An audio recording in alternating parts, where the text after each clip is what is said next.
Welcome back to another episode of the Workplace Wanderer Lessons from the Expert. I am your host, Blake Cohen, here in the new year, recording our first episode.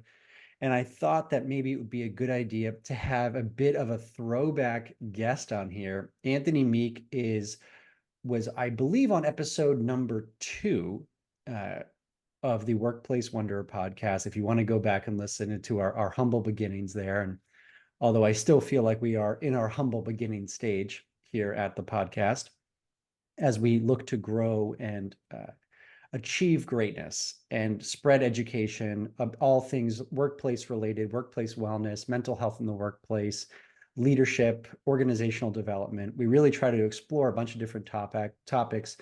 And I am here to be the workplace wanderer and ask the questions that many people have, or start to explore these topics deeply with those who work in the field and are working to make a difference in these fields. So with that, I'd like to welcome my guest, Anthony Meek. The topic of today's discussion is foraging the authentic leader within. And I'm excited to explore this with you, Anthony, and welcome back to the show. Yeah, it's so nice to be here, Blake. How professional did that intro sound? Love it. Love it. Oh my Love God. I even tried to deepen my voice a little bit, so it sounded like a real radio broadcaster. No, it's Um, perfect. for those young people listening, radio is this thing that comes in your car, or people used to listen to stories on there before TV was invented. So just so you know. So Anthony, if you don't mind, obviously things have shifted a little bit for both of us since our that first episode. I want to say 8, 9 months ago. Now, I would love to hear how you would like to introduce yourself. So yes, I believe it was back in March, I believe. Um, but I mean, since then, I started a full-time doctorate program in organizational and leadership psychology No with you, way. Oh, wow. which has just been an incredible experience. Learning a lot and just diving truly into my passion and purpose. Um, and Doing the program has been incredible experience, or doing it with me has been an incredible both, experience. Oh, okay. Okay, thank you. definitely both. And then a little bit about my background is I've been in both leadership roles and primarily the healthcare field, as well as I'm a licensed therapist and also coach. And I've been doing this for almost 20 years now. And one of my main goals is to develop and empower others, um, which is what leadership is. So my definitely that's one of my passions is to develop and empower others, work with leaders on really enhancing their self-awareness, and also doing that same thing with teams. So that's just a little bit about my background. I also work a lot in burnout prevention and also recovery too, which is definitely on the rise. Yeah, it is a hot topic right now, especially burnout. So when you talk about the development of others, uh, we're thinking in teams as well. So we're thinking of professionals in this space. And basically what I hear when somebody says that is that you're somebody who sees potential in Right. others.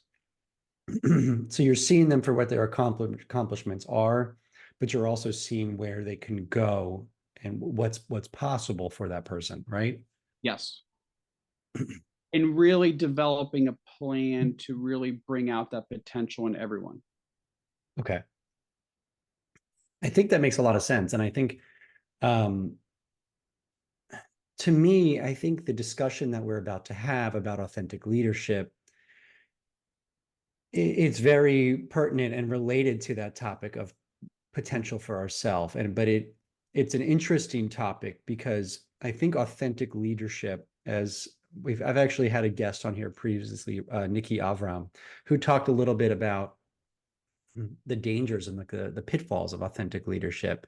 And a lot of that has to do with the misconceptions about authentic leadership and what it means and what it doesn't mean. And that authentic leadership means that you are just you're one person in all aspects of your life, which is not a reality. And it does require specific development to be able to find what that authentic leader looks like in the workplace.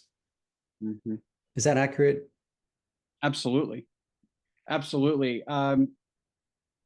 It's also being true to ourselves in every situation that we're in, especially leadership.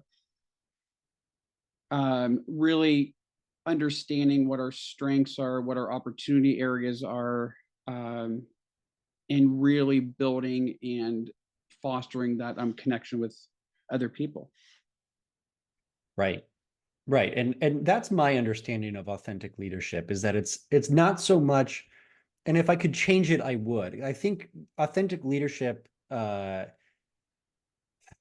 almost has like a little bit of a how do I put it? Like a almost like a foo-foo kind of, oh, it sounds so nice. Oh, authentic leadership. You just bring your authentic self to work. And there's a bit of a misconception there that it's not really about the leadership, it's about the relationship, Correct. is what authentic leadership is focused on. It's about building those authentic relationships with the people that you work with who are on your team. And as a leader, sort of setting the precedent of what that relationship looks like and allowing and opening up doors for a sense of connection with each other. Absolutely. Absolutely. Now, that sounds so lovely and it sounds easy to do. And it's like, it's almost like making friends at work is what it sounds like. But the reality of authentic leadership is the initial foundation setting that's required of a person to develop an authentic leadership or relationship culture um, is pretty rigorous. Mhm. What Absolutely. what is, in your opinion, what are some of the main sticking points for people that maybe want to embrace an authentic leadership style? Where would you suggest a person to start? I would start to really understand what motivates you, what are your strengths, what are your opportunity areas, and really dive more into values and beliefs. And I know these are not easy things to dive into, and it usually sometimes takes a structured approach to actually do this. Hmm. But we have to start knowing thyself, which is something that I say often and think often too. You like in order to lead effectively. Right. And it doesn't leadership leading doesn't necessarily have to be in an organizational setting. It can be in your community. It could be in any hobbies that you have. I mean, it doesn't necessarily have to be in an organization when I talk about leadership, but when we are leading a cause or leading an organization, we really have to understand ourselves. No, and I think you just made a very important point that the overarching topic of leadership isn't something that just applies to being in a corporate position or a specific title within a workplace, is it really applies to every aspect of our life, including self-leadership and leading ourselves through a change process or leading ourselves to become better at something or to change an aspect of our life that we don't like. Our families, people don't realize, but if you change the word parent to leader, you Correct. realize the gravity of what you're doing as a parent. Oh, absolutely. What it was interesting with everything that you just said, and you talked a lot about, the values, the self-discovery process, the self-awareness. People hear that and they start automatically thinking about work, or they think about the system that they're within. And what I really want to just emphasize when it comes to authentic leadership is that when you're talking about awareness and values and sort of taking a pulse of where the situation is, the biases that are going on, the opportunities, the strengths, you're actually talking about the person themselves, starting Correct. there, starting within and getting to know yourself first. Why is it so important for a person to go through this process of self-discovery if they wish to be a better leader? You would think that learning leadership skills and tools and management skills and tools makes the most sense. Not doing almost like a therapeutic process or this introspective process. If you're trying to help others, why is it so important for us to look within first? Well, I mean, there's several reasons. It not only enhances the leader's self-awareness, but it allows them to make more informed decisions. It builds more authentic relationships, and it helps them navigate challenges that they may um, face due to that enhanced emotional intelligence um, in creating a more positive impact on others. Okay, so getting to know ourselves is what improves those relationships and in getting to know others. So it's almost, if I'm hearing it all correctly here, so it's essentially the more we know ourselves, the better we can relate to other people and to build deeper connections. Is that what I'm hearing? Also, to make more informed decisions as well. Can you explore that a little bit further? Yeah. So if we are more authentic, our decision making is going to be a lot clearer. We're going to know what to do in certain situations compared to if we don't really understand ourselves thoroughly. And we're going to also make more informed decisions based on our followers' needs as well. Hmm. So the process, it's getting to know what triggers us, Correct. what excites us, what makes us upset, scared, nervous, angry, understanding those emotional responses and where they're stemming from, then Absolutely. then helps us to have a better grasp on how we respond or react in situations. Correct. Correct. Okay. And then so there's a lot of intentionality there. And I think that again, this speaks to some of the misconceptions with authentic leadership is that you just go with your first impulse of whatever your first thought is, because that's you, that's how your mind works. You just go whatever your first impulse is. And it sounds like authentic leadership, based on this conversation, is actually a lot more about intentionality Right. and sticking with certain values and principles of how you build connections and being intentional with the way that we approach the world around us. Absolutely. Absolutely. Right. We have these conversations often, you and I, about this topic of authentic leadership. And you and I are working on a little side project to help people develop into authentic leaders. The topic fascinates me the more and more I learn about it, though. Um, the more I learn and appreciate what authentic leadership means, is the more I'm realizing it's about giving back to those around you. Correct. And the biggest takeaway, if I can kind of memify the conversation about authentic leadership, is that authentic leadership is not about the leader. It's No. about creating space for the followers, quote unquote, or the team members, or however you'd like to call them, for them to be their authentic selves. Correct. And then while at the same time weaving a certain set of values and principles throughout the entire team and organization so that everybody has a common bond, a common place to agree on so that they can work together and work towards something as a unit. Correct. And then everybody's able to then bring their own personal abilities, skills, strengths, and account for others' weaknesses as they move towards achieving organizational or system goals. Absolutely. Okay, so based on everything that we're talking about, it's again, it sounds so much easier. And I think the reason why I wanted to explore this topic is last semester we had a class called Use of Self. And the emphasis of it, and the other classes as well, by the way, really focused on this concept of authentic leadership. And correct me if I'm wrong, this was the impression that I got, that it seems like the going the route of authentic leadership is really the preferred model these days if you want to be effective. Absolutely.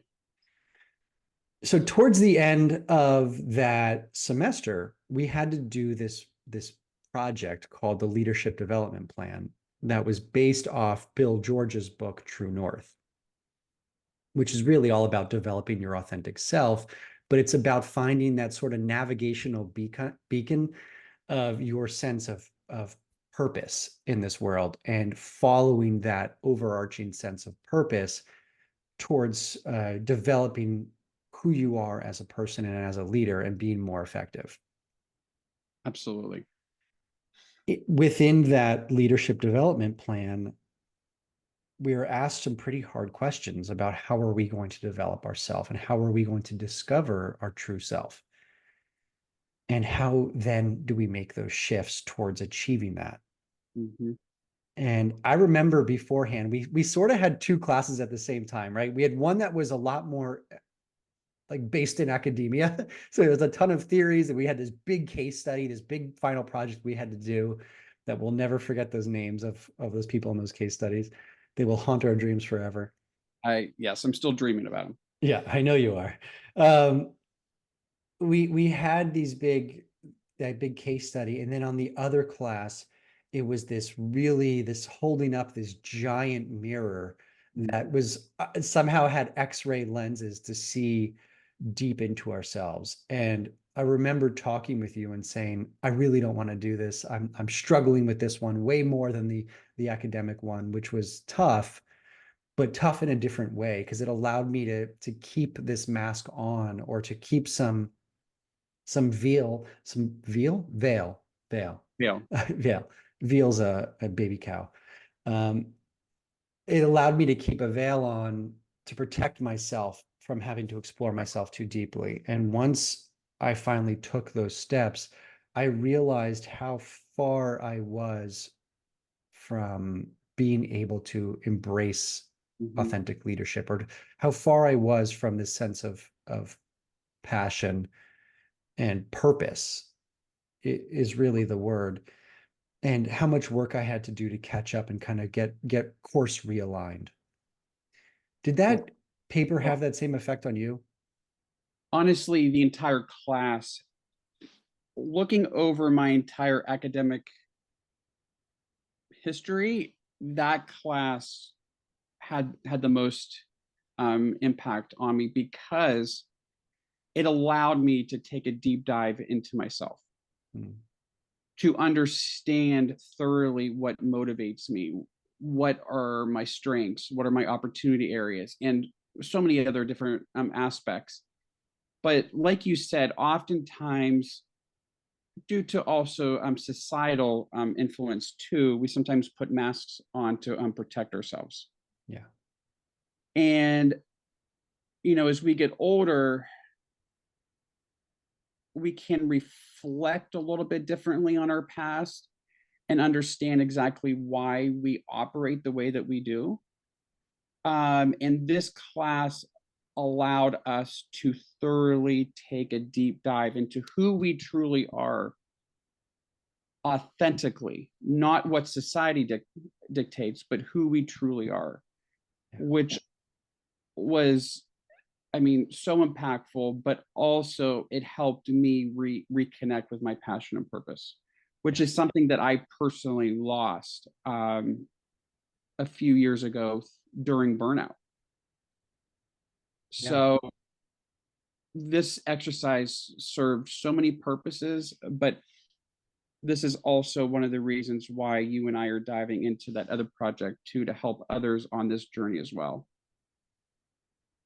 And what's interesting is as we work on this other project, it's almost like we're doing the process ourselves as we go through it. And I think I think it's important to say, to be honest with you, is that what was so hard about the leadership development plan that we had to build and this hard look that we took at ourselves is that it sounds like you're just, going, this is why I think this way and this is why I do that.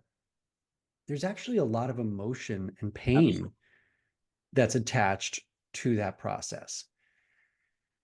And that's where it gets really difficult, I think, and where people fall short of truly embracing an authentic leadership style is that they're missing that hard part of where you're doing that deep dive into yourself and looking at the areas that you don't want to look at.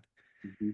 I think particularly there's a bit of grieving Oh, that goes absolutely. on when you realize that I've been in the wrong path for some time. And of course, that path gives you abilities and gives you skills and gives you experience in all these different areas that you then translate over to what you're supposed to be doing in life. But there's a bit of grieving there of saying, I have to say goodbye to what I'm doing now and start course correcting towards something that is meant for me. Correct. And I don't know if it's necessarily the wrong path. It's what we're led to at that moment of time. Right. And Well, and I go think ahead. we definitely evolve over time due to life experiences if we allow ourselves to. I think as we go on, do you ever get that feeling where you're driving somewhere and you realize that you might be going the wrong way and you Oh, can't absolutely. you've got no evidence to support the fact that you're going the wrong way, but there's just something in you, your intuition is saying this doesn't feel right. Yep. And there are all these turns and roads and these highway on paths and off paths and all these things that you could take to get back on the right course, but you keep driving the wrong way until eventually you say, no, no, no, no. Okay, this is definitely the wrong way. I'm making a turn here. I sort of view our life and leadership path Mhm. as that we're on that road and there's all of these opportunities along the way to course correct. And while we're on that road, we're learning a lot about ourselves and we're gaining skills and abilities, but we just haven't taken that right turn to course correct just yet. So it's not necessarily a wrong path, because all paths lead to the same, they all lead to the same spot, but it's sort of you're taking the long way without being able to, um, you're taking the long way Mhm. essentially to gain experience in life.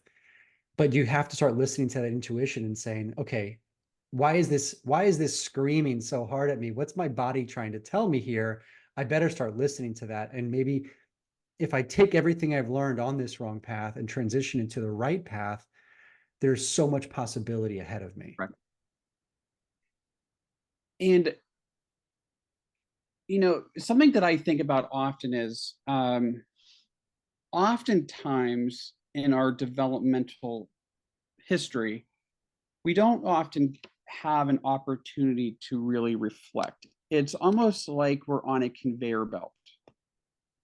And from the time that we enter school at 5 or 6 years old, we have to hit these certain milestones. For example, uh, K through 12, and then you go to college, and then you do such and such, and then you have to hit these societal milestones where we sometimes don't or aren't able to necessarily understand who we truly are as an authentic person.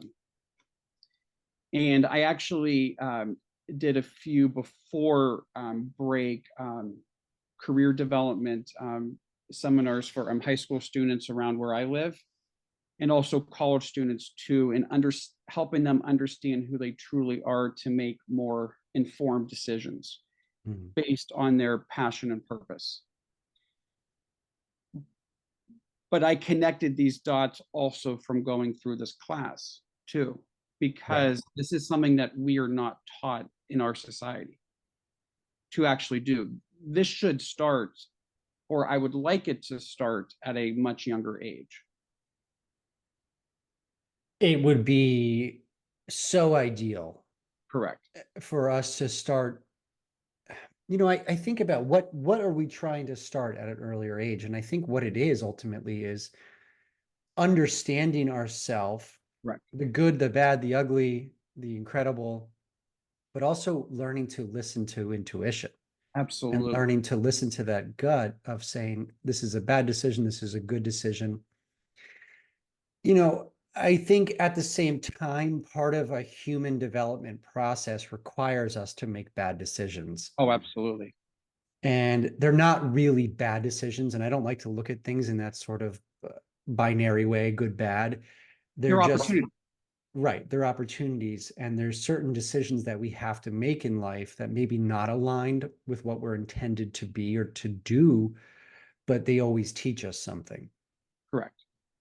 And while I think that there should be courses and opportunities for students to start learning to listen to their gut, we have to be clear too, is that even doing so is never going to allow you to always make the right decision. Absolutely not. But learning to listen to that intuition, listen to that gut is going to bring you to a place of where you get to say, oh, that was a wrong decision for me, but I learned this, this, and this. Now I'm going to pivot to this area and try this out and see what happens. Well, and also understanding to what, and of course, this changes with time too, though. Understanding what motivates you, what are your strengths, what are your opportunity areas, who are you as a person. Like a tool that I use all the time is the Meyer-Briggs, because it Mhm. helps you understand your own personality type. That's one of the tools that I use. But we oftentimes don't understand who we are because of what society dictates from a young age. Right.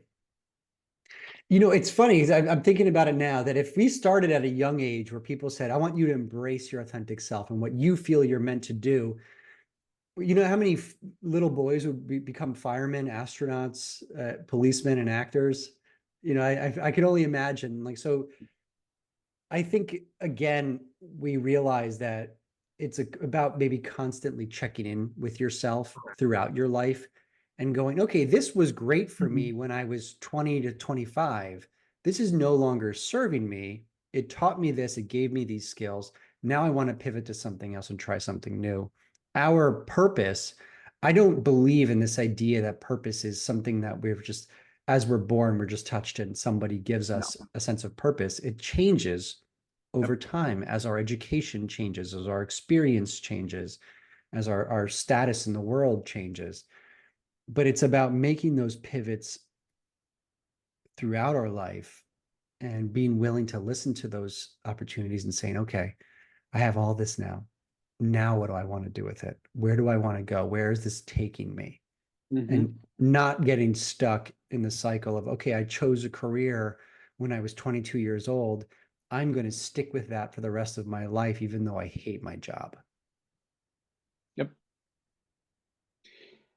The average person today changes careers more than nine times in their lifetime, and that figure that's a couple years old, so that's definitely higher than that today.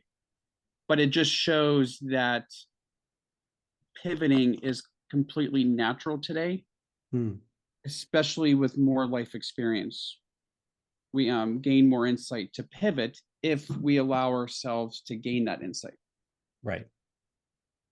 I worry in a sense about that also. I wonder how much of the career pivots that we hear about are about people trying to find a sense of meaning in their life without maybe the right tools. Correct, and that's exactly, yes, you're exactly right. Oftentimes we don't have the necessary tools to make these decisions. Um, but also, when I say careers, it's not necessarily fields. It could just be pivots within their own field of Sure. choice. Just making a job switch. No, and I agree. I think, it's an interesting topic to think about because it's like it seems like people are listening to they know something is wrong or they just aren't happy. So they Right. want to make a shift. But I wonder how often, which I'm sure people are doing it, there's probably people who aren't, how often those shifts are well intentioned or calculated, where they've taken that time to say, what is it that's wrong with this current position for me? What is it that's not fulfilling me? What do I need out of a career, and how can I go after that? And look, I also don't want to overgeneralize here because this is also there's a bit of a luxury that goes on when you're Well, able to make absolutely. career shifts, right? Like Absolutely. There's there's not everybody can just say, "Hey, I'm going to leave my job and pursue my passion," because we have no. bills or we have different financial situations or family situations. So it's not always that easy, but there's other places to be able to find that fulfillment and Right. that sense of passion or becoming the person that you want to be within the specific organization that you're within. Correct. And that's also why I mentioned, at the beginning too, when we often think about leaders, we often think about leaders in organizations, but it can be leaders in hobbies, community Mhm. activities too. So it just doesn't have to do with quote unquote work. Right, right. You could be that authentic leader in other places. And I think that was a point that we were touching on early on is that being an authentic leader doesn't mean that you are the same person throughout every aspect of your life. Being an authentic leader could be applied to I'm an authentic leader at my workspace. I'm an authentic leader at home. I'm an authentic leader within my community. I think there's this mistake that a lot of people make in which they think that they have to be the same person in every area of their life. And the truth is that we all have multiple selves. That's just human nature. We behave certain ways with friends, certain ways with family, certain ways at work. It's just how it is. It would be chaos if we were just all of ourselves fully by all the time. I mean, well, I'm sure we all wish we could be the same person who we are in the shower, with singing our heart out. Like that would be nice to be able to be that person at all times, but that wouldn't be societally appropriate. No. But yeah, So yeah, I mean it would be nice though. yeah, of course, but no, I don't think much would get done. No, We no. have to learn to when to stifle some of our opinions and when to allow our opinions to be louder. And we have to know which behaviors are appropriate in certain areas, which ones build connection, which ones ruin connection or destroy connection. Yeah, and that connection is what really fuels us to do what we do. Um, Connections and also relationships. Yeah. And by enhancing our authentic leadership, we really fuel those types of connections, which is what we are meant to do genetically. I mean, we are meant to have connection. Yeah. And you've talked about in the past how that the frequency in which people are making connections is diminishing. Oh, absolutely. This is something that I've noticed for, I mean, I've definitely noticed a decline in connection over a longer period of time. It was exacerbated by the pandemic, as well. There's several factors that go into this, but we are definitely experiencing epidemic of loneliness today due to that lack of connection. So when I also think about authentic leaders or leadership in any aspect of our lives, I'm also looking at what can we do to really enhance that connection with other people, Yeah. because that's what we're truly meant to do. Yeah. And I think we're in the exploration, like the discovery phase as we're learning about in all of our organizational development classes, right? So I think we're in the discovery phase of what does it look like in terms of how do we build connection in a digital age? That I was actually thinking about that, and that's a topic that we could go into for several podcasts. Yeah, of course. I mean, there's so That much to it. And I think we're constantly inventing new ways to connect with each other, but they aren't hitting the mark no, necessarily. no, Even on Zoom with you right now, as we have this conversation, you're missing that human vibrational right. element, that energy that people have when they're together. Oh, absolutely. There's something that we feed off of. Correct. We also feed off of human interaction, physical human interaction. Mhm. So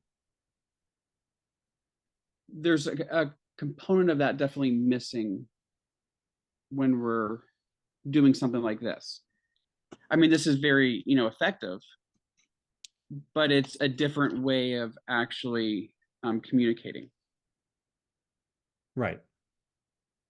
And it feeds a little bit, but Correct. it doesn't give the same sense of that connection and fulfillment that we have, that we need. But yeah, like I was telling you the other day, I mean, personally, um, I've always worked where I had physical proximity to other people. For example, in organizations where I was on site. Over the past year, I switched more to a hybrid role, and I'm definitely working from home more, especially, I mean, in all aspects of my life, which has been a drastic change for me, as well. So I've put more of an emphasis on connection because that's something that I have to balance more of today. I think we touched on a lot of really heavy points here, and I think the idea of what we initially set out to do with this episode was really to discover or to discuss the self-discovery process that becoming an authentic leader entails. There's so many benefits and ways that becoming an authentic leader contributes to an organization, to a family, to whatever community, whatever it may be. There's so many benefits to it, but I think where so many people miss the mark is understanding that it does take that really deep dive into yourself and that process of introspection and self-discovery in order to forage for the authentic leader that you want to be in life. Oh, absolutely. Yeah, it's definitely not an easy process, but it's a very enlightening process. Yeah. So this episode may actually serve more as like almost like a cautionary tale to let you know that if you do want to do this, it does take effort. And to kind of circle back to what we were discussing earlier in terms of the leadership development plan, I know for me what this looked like. It means that I ended up walking away from an organization that I had started 4 years ago because I realized it was keeping me, as much as I loved the organization and what we did, it was keeping me away from the path that I was intended to be on. But just stopping something from my life wasn't enough to realign or do the self-discovery. I also had to start engaging and adding things to my life, like journaling, regular exercise, daily meditation. I'm back in therapy once a week now and really exploring who is Blake, who is the person that we see here now, and what's the gap in between who I am today and who I want to be, and how do we fill that gap in a way that is most authentically aligned with who I am at my core as well. So it's this delicate act, and I will say that not every day is easy, and some of this process of self-discovery has been really hard and actually painful Oh, at absolutely. times. However, not to scare people away, I think that anything worth doing is going to be difficult at times. Absolutely. And there's nothing more difficult than exploring one's past and exploring one's biases and understanding why we are the way that we are. It's painful, difficult, challenging, and even more so is challenging is changing those habits and changing those belief systems to become in line with who we want to be or who we are at our core. Mhm. Yeah, and I had the same experience, a very similar experience. It not only showed me, it really not only connected me to my, and I'm still reconnecting to this, to my passion and purpose, but it definitely looks different than it did five years ago. One, Mm. but it also showed me areas of myself that I need to heal from certain past things that have happened in the, my past. And like you, I'm back in therapy. I'm really working on myself in a different way to fully embrace myself and to really fully embrace my future. I love what you just said though.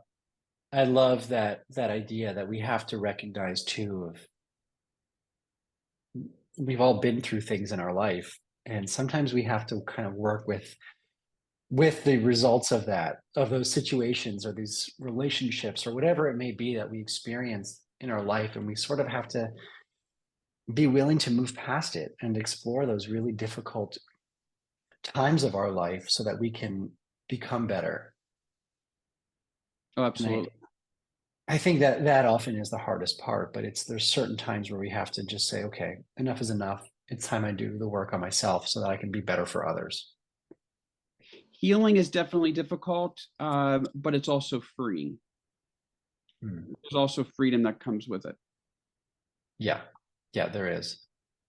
And if your ultimate goal, I think if somebody's aiming at becoming an authentic leader, I think it says something about the person. It's saying that you care about others and that you want to build relationships that are real and that you're craving connection and that you know what that level of connection can bring to the system that you're within, of what the possibilities and the benefits of it are. So with that is the motivation for moving towards that authentic self and doing this process of self-discovery. It says something about you that you're selfless and that you want other people to succeed.